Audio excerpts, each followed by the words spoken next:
Welcome to Colorlight Designs, where we feature short stories inspired by the art and designs of Mercury McCutcheon. This artwork and short story are called The Watcher in the Fog. If you like this piece, please visit colorlightdesigns.com and download your free digital print. Thank you for listening. I hope you enjoy the story. The moon hung low, a swollen pale eye staring through a veil of thin clouds. The house, a crooked silhouette, stood defiant in a field of sickly yellow grass, its windows glowing like hungry mouths.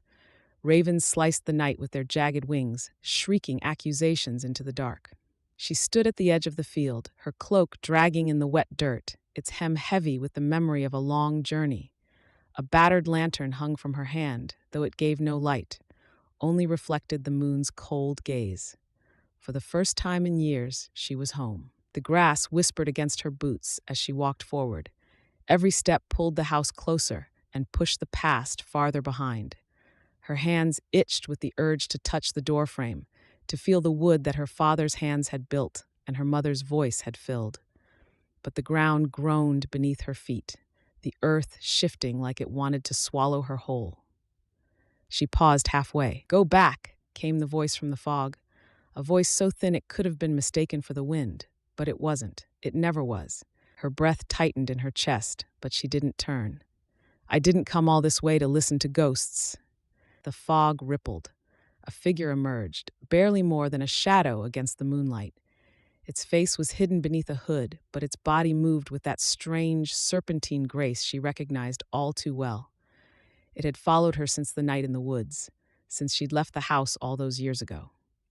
"You won't like what you find there," the watcher said, its words soft but sharp, like velvet wrapped around a blade. "I don't care," she snapped, her voice breaking. "It's mine." The watcher didn't respond. Instead, it tilted its head like it was studying her, and for a moment the field was silent. Even the ravens stopped screaming.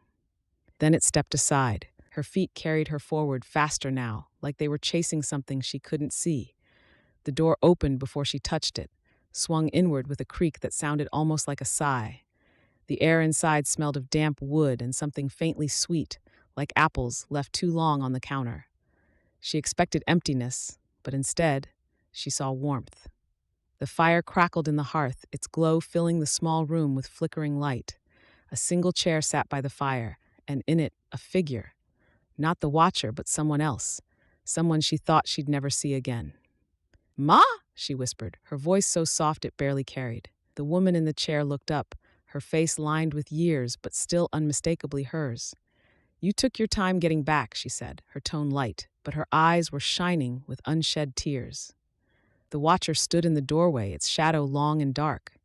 "I told you," it murmured, "you wouldn't like what you found." She turned to face it, and for the first time she smiled. "You were wrong." The watcher didn't reply. It simply faded into the fog, its duty done. And for the first time in years, the house wasn't empty. For the first time, the light didn't feel cold. The end. Thank you so much for listening. If you enjoyed this story, please be sure to like and subscribe. And don't forget to stop by colorlightdesigns.com and grab your free digital print.